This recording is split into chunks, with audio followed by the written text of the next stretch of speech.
جس طرح ڈھال آپ کر دیتے ہیں جنگ میں برستے ہوئے تیروں کے سامنے، تو وہ تیر ڈھال سے ٹکرا کے گر جاتے ہیں اور آپ کو نقصان نہیں پہنچتا، تو روزہ بھی آتش دوزخ سے ڈھال ہے، جہنم کی آگ سے بچانے والا ہے۔ روزے دار کو اللہ کی خاص رحمت نصیب ہوتی ہیں۔ ایک حدیث میں آتا ہے کہ روزے دار کو دو خوشیاں نصیب ہوتی ہیں۔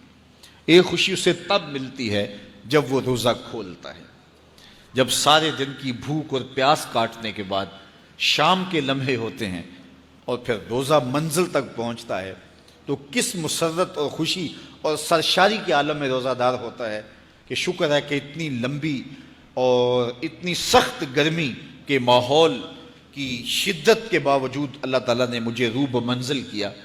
تو اس وقت ایک احساس اس کے ساتھ جڑا ہوتا ہے، اور پھر جب وہ ٹھنڈا اور میٹھا مشروب اپنے کام و دہن میں ٹپکاتا ہے اور وہ ٹھنڈا میٹھا مشروب اس کی رگوں کو تر کرتے ہوئے معدے کی طرف بڑھ رہا ہوتا ہے، اس کی زبان بولے نہ بولے دل اللہ کا شکر ادا کر رہا ہوتا ہے، اس کا ایک ایک عضو بدن رب کا شکرانہ ادا کر رہا ہوتا ہے۔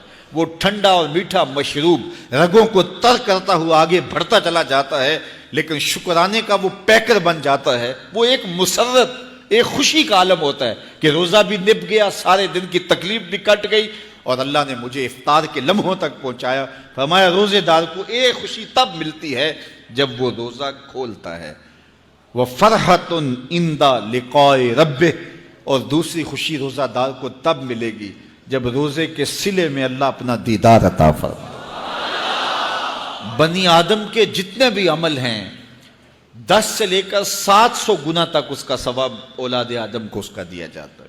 جتنا گڑ ڈالو اتنا ہی میٹھا، تو بعض کو 10 گنا، بعض کو 70 گنا، بعض کو 100 گنا، بعض کو 700 گنا، تو 10 سے لے کر 700 گنا تک بندے کے اعمال کا صلہ دیا جاتا ہے۔ لیکن میرے حضور نے فرمایا لیکن روزہ جو ہے اللہ فرماتا ہے وہ میرے لیے ہے اور اس کا اجر میں خود عطا کروں۔ جب وہ خود عطا کرے گا تو کتنا عطا کرے گا؟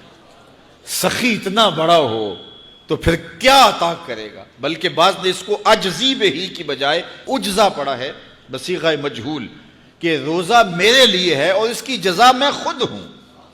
باقی اعمال کی جزا جنت ہے، جنت کی نعمتیں ہیں اور بہت کچھ ہے، لیکن روزے کی جزا میں خود ہوں۔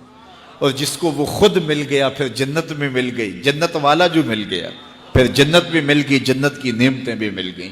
تو روزہ اللہ کی خوشنودی کا ذریعہ ہے، اس کی رضا کا ذریعہ ہے۔ تو خوش نصیب لوگ روزے کی برکتیں حاصل کرتے ہیں۔ اور ایک روایت میں آتا ہے جب رمضان المبارک کا آغاز ہوتا ہے اللہ اہل ایمان کو، اپنے بندوں کو محبت کی نظر سے دیکھتا ہے، اور اللہ جس کو محبت کی نظر سے دیکھ لے پھر اسے کبھی عذاب نہیں دے گا۔ اللہ اکبر۔ تو یہ روزہ دار کے لیے اللہ کی کرم نوازیاں ہیں، اللہ کی رحمتوں کے اجالے ہیں جو اس کے اوپر برستے ہیں۔ تو میں اور آپ اس ماہ انور کو، اس ماہ نور کو اس طرح سے گزاریں کہ ہمارے اندر کے پاپ دھل جائیں، ہماری غلاظتیں گناہوں کی مٹ جائیں، ہمارا سینہ صاف ہو جائے، ہم اہل ایمان کے لیے کشادہ دل ہو جائیں، ہمیں جو ہے وہ جھوٹ سے، تکبر سے، بخل سے، ریا سے اور دیگر امور بد سے اجتناب کرنے کی عادت پڑ جائے۔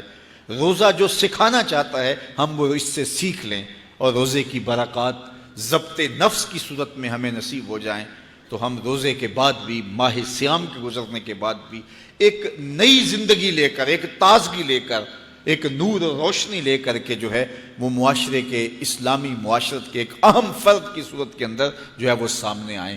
تو اللہ اس ماہ صیام کی برکتیں ہمیں نصیب فرمائے۔ ہر سال مہینہ آتا ہے، گزر جاتا ہے، ہم پورا مہینہ بھوک کاٹتے ہیں اور پھر وہاں کے وہاں ہی کھڑے رہتے ہیں، تو پھر ہمیں سوچنا چاہیے، لیکن اگر تبدیلی آتی ہے تو پھر شکریہ ادا کرنا چاہیے۔ آج کی اس تاریخ میں ہم عزم کر کے اٹھیں کہ ہمارا یہ ماہ صیام ہماری زندگی میں ایک سنگ